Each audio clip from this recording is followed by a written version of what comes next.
So you want to talk about emergency funds. I want to introduce you to Mrs. Downsized and her best friend Mr. Emergency Fund. They've been inseparable since college.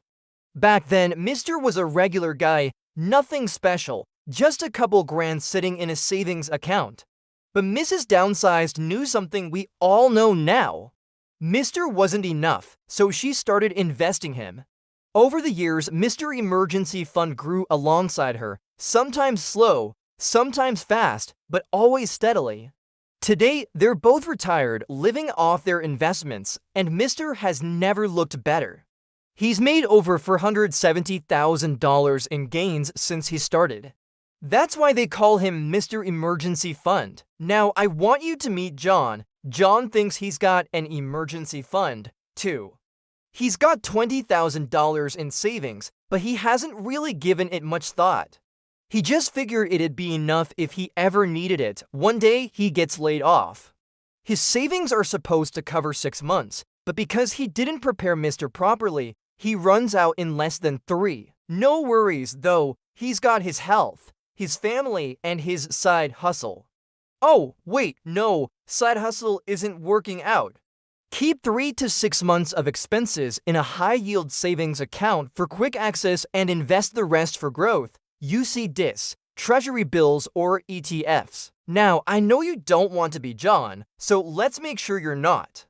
Here's what you need to know about building an emergency fund you can actually rely on. Step 1. Calculate your monthly expenses. It's not just your mortgage or rent.